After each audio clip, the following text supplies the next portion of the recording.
As you build your fantasy world, there will come a moment where you realize that something that you said before is incompatible with what's happening now. You are facing the calamity known as the Retcon.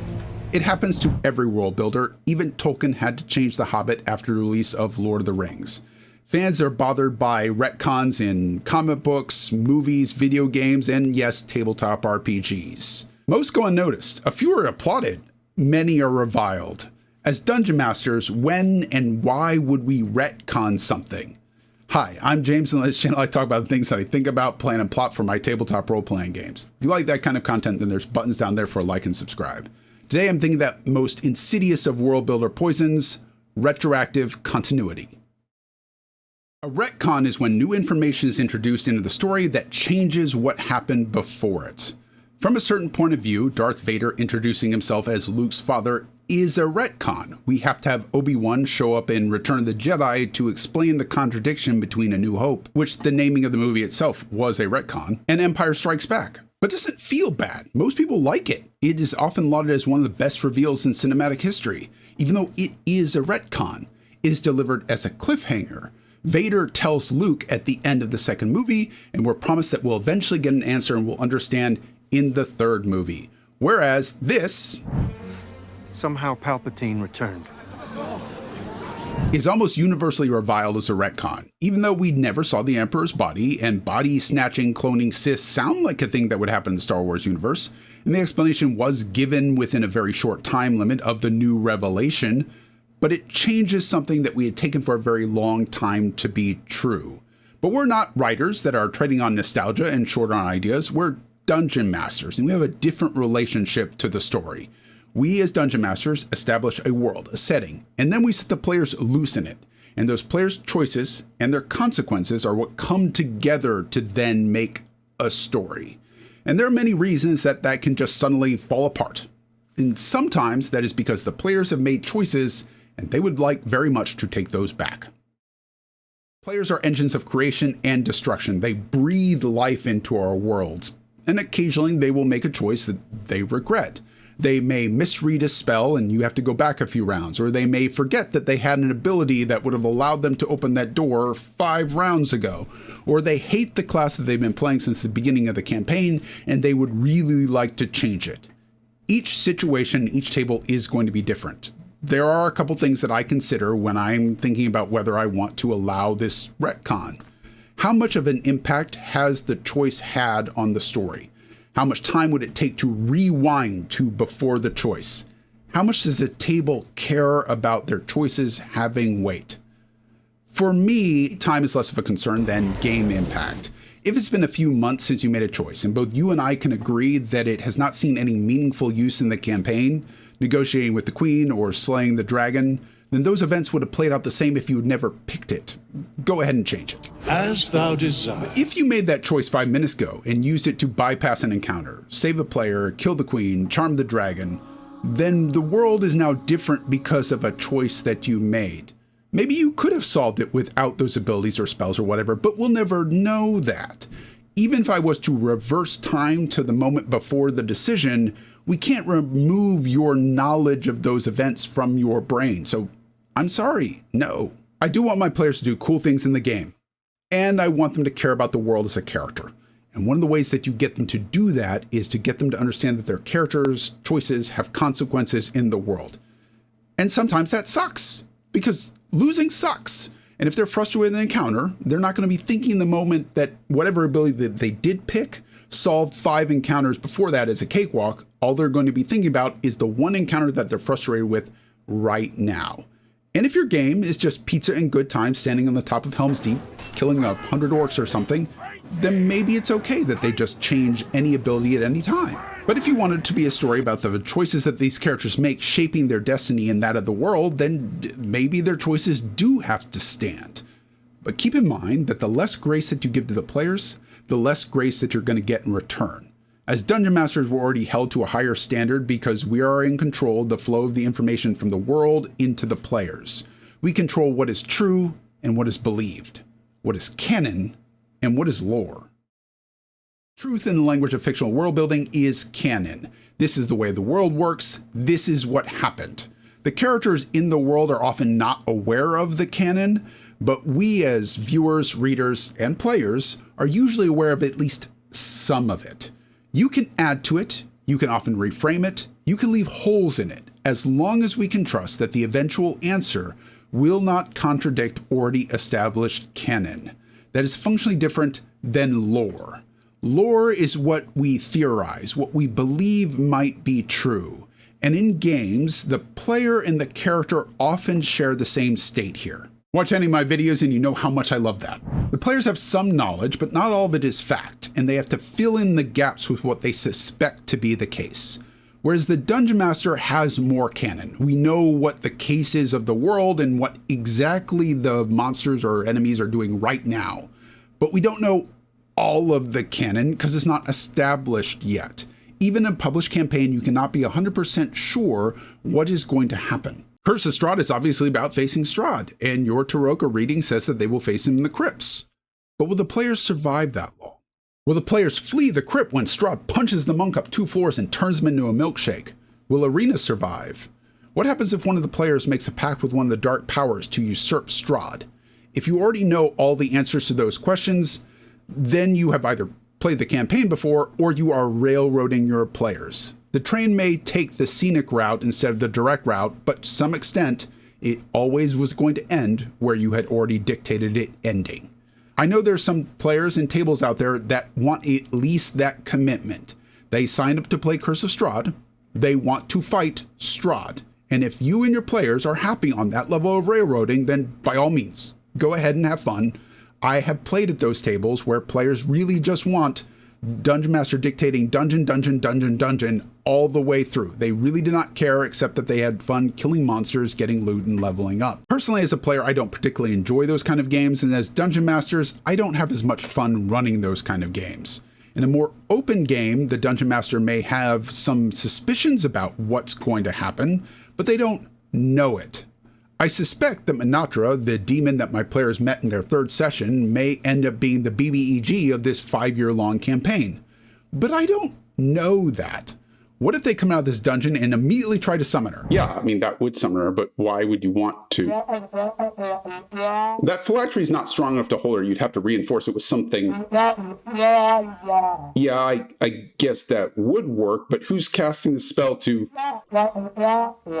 Sure, you can cast both spells, but once you summon her, there's going to be a moment where she gets to react to what's going on and possibly try to interfere or withdraw her blessing from Sumire or something like that. So if you're going to do this, then it'll be surprise for summoning her, and then we'll roll initiative and figure out whether your second spell is going to go off before she gets to react, if that's what you want to do. I don't know if that's going to be how it plays out, because I don't know the story in advance. That's what's fun for playing these emergent kind of open world games as a dungeon master. We don't know the story any more than the players do. But in order to create space for those kind of stories, it's important that we as dungeon masters make sure that the players understand the difference between what is lore and what is canon. If they try to make a decision based on lore, thinking it to be canon, then they may feel like we retcon something to force them into a specific moment. Players solve problems through knowledge, spells, abilities, or items. Whatever the go-to solution type is for your game, it should be canon, or become canon through the course of the game. If you're playing in an OSR style game and you allow a smash flower sack to reveal invisible enemies, then it should always do that.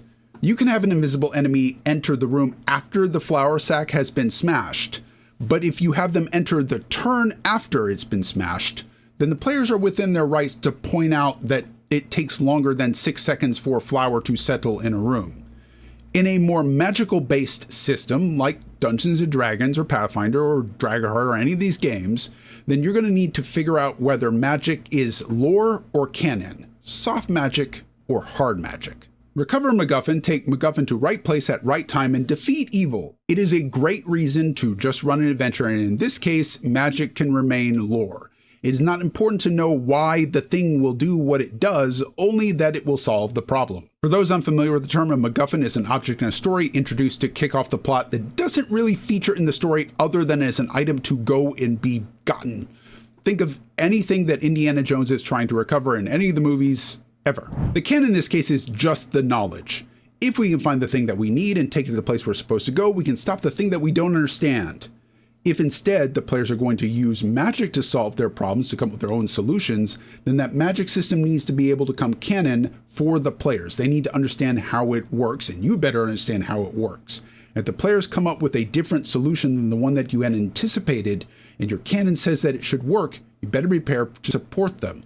Otherwise, you've just told them that it doesn't matter how clever they are. You have only one choice. Get the players in the habit of seeing NPCs as innately unreliable. That doesn't necessarily mean that they're malicious. They may be giving the players the best information that they have, information that they believe to be true, but that doesn't make it actually true.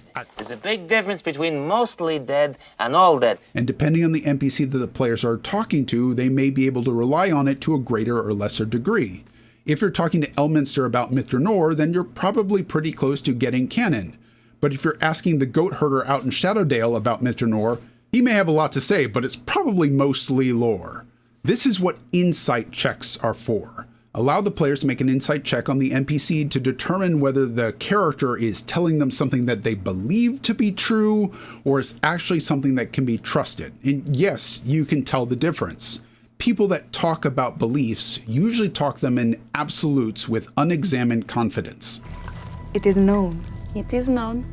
People that are closer to canon, that are experts on a particular subject, tend to spell out every nuance, every possible exception, and leave room for eventual information to be introduced that may contradict that they believe to be true. He means that he feels safer about your guesses than most other people's facts. Then you're saying it is a compliment? It is. Doing funny voices is certainly an easy way to split the difference between DM and your NPC information, but it's not the only way. Even something as simple as just addressing the player by their character name when you are talking from another character will signal them that you are now in the NPC frame of reference, and they will get in the habit of not trusting that. Another option is to just pause before you give information. Just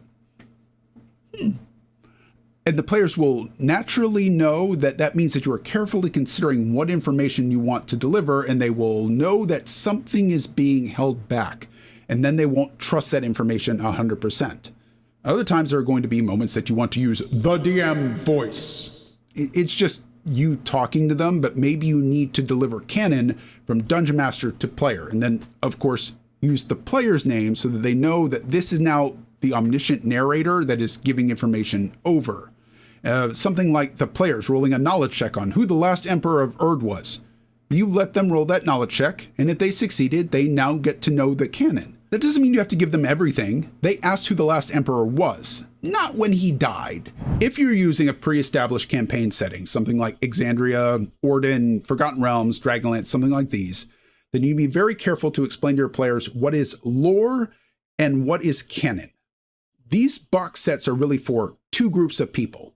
The fans, those that are going to want to discover the canon of the world, Exandria, Forgotten Realms, and they're going to go out there, find all the stuff that they can find on it to try to consume it, to understand what's going on because they love those things. And then there are the people that are trying to play in it as a game world. And there is crossover between these two. I was very into Forgotten Realms when I was a teenager. I read all the books, I read all the stuff, I played all the games, I got all the box sets, 3rd edition, 2nd edition, even some of the stuff from 4th edition. And then you go and you play with the Dungeon Master, and the Dungeon Master has their own ideas of what makes those settings cool. And if you bring your preconceptions about Forgotten Realms, and you want to meet people like Drist or Elminster, or go to Mithra Nor, or go to Waterdeep and go into the tavern and go into Undermountain under there, and the Dungeon Master says, "Oh no, Undermountain's not there, and I don't have Waterdeep in my world, so sorry about that." That can be very disappointing for a player who is really a fan of those worlds and wanted to play in it. And that is not your fault. You were running your game at your home and you have your own ideas of what makes those things cool. You're allowed to do that. But these are also players at your table, and you need to explain to them what's different about it so that they know what to expect and so that it is not a shock and they're disappointed and sometimes angry about the fact that you've changed this world and this thing that they love. And even if you are running your own game, at some point in running these worlds, you will find out that you have said something back in the past, and it doesn't make sense now in the future. The person out there typing, I've never had to retcon anything in my worlds. Get good, noob. Fantastic. We're happy for you. For the rest of us mortals who are out here improvising our worlds as fast as we possibly can to keep up with our players' ever-increasing ridiculous shenanigans, eventually something is going to break. And your players probably will not care. They are here to have fun with your friends. If you can just slide past it, that will solve 90% of these kind of retconning problems. But if it is anything that is more serious than just, I think I may have screwed up which conch sister is dead, which one's the living golem, and which one is running the cult of Dominia. If you can, put a pin in it, come back to it later. Then talk to the players and find out what it is that they wanted, what they were trying to do. Is there some way for them to get or do that or learn something that would allow them to accomplish what they want to accomplish? And if you need to change your game, your canon, for them to do that, how big of a change is it really? Is it just going to impact you and your love of your own world? Is it going to impact the other players? Is it going to establish some sort of a problematic precedent later? Let's say you did something like a druid wanted to resurrect somebody by killing off a tree. That's going to be problematic later if you let them do that. But if it is your fault, and right now it is going to cause the player some amount of grief, let's say that their character is going to die because of something that you did wrong, then of course, lean on the player's side. Yes, verisimilitude is important, and being able to say and do something and the players being able to act, all that, yep, sure, fine. But these games are all in our imaginations anyway. They're all arbitrary creations of us. We can find a way to arbitrarily create another thing that will solve the problem. Yeah, I guess you're right. So that does feel unfair. So maybe the disintegrate ray, instead of targeting directly, targeted the ceiling above you, and that collapsed the ceiling down, and they lost sight of your halfling, and your halfling was actually just slightly knocked prone. And at the end of the next round, you can get up, and the beholder won't know where you are. So you were functionally hidden. If it's something with your antagonist that you screwed up, it can be tempting to say, magic lets me do it. And if you're in a soft magic world where the players are closing magical portals with magical stones and they don't really understand either, then you might be able to get away with it. But the players are expected to understand the magic system to solve the problems of the campaign, then it's a problem. Can you maybe just move the villain? You disrupted my evil, nefarious plans. Now I will have to go elsewhere and do other nefarious plans. That usually feels a success to the players because they did stop the villain from doing a thing. If not, is there a greater evil that comes in and says, you stopped my minion and now I will destroy all the world? That's a card that you can only really play once per campaign, but if you need to, maybe now's the time to pull the ripcord. What if something goes wrong with the evil plan because of what the players did? It goes off anyway, but the transformation from mortal to demon queen wasn't what they were anticipating, and instead of an immortal goddess, they're now part squid. Oh no, but I'll have to redo all the encounters. It's really not that bad. Video on it up here. And even if it isn't the epic conclusion of the campaign that you had originally anticipated and dreamt of, it'll actually carry more weight with your players because the world is reacting to what they have done in the world. What I wouldn't do is give the NPC, the antagonist, some sort of a wish that just reverts everything back and allows them to go off with their plan the way that they had originally intended. There's a lot that you can do behind the screens, but the players catch you changing things to make what you had originally wanted happen against what they have done. You're going to lose their trust. They can no longer trust you to run a fair game, and you're going to be working a long time to get that trust back. I would retcon things when it improves the player experience. Do your players want a world that is consistent and logical? Your players want a world where they just slay dragons and get a bunch of treasure. Which is it? That is part of the Dungeon Master job, to constantly be reading your players and figure out where they are and how they feel, and to balance their in-the-moment relief or joy against long-term engagement and satisfaction in the campaign. But you do not have to do it alone, and you know what advice is coming. You're going to have to talk to your players and find out what they think. Maybe not right now. Maybe you need to take a break. And maybe you can't talk to the player that is the most impacted by this. Talk to the other players. Find out how they feel. Maybe one of them will come up with a bright idea that is in canon that gets you out of this jam. And if they don't, it can always be helpful to have somebody else to bounce ideas off of. And if everything else fails, I would lean in the player's favor. Yeah, I like my world a lot, but I like my players more. And every world builder at some time has had to retcon their world we're in good company. Until next time, Dungeon Masters, remember, you're a player too. Try to have some fun.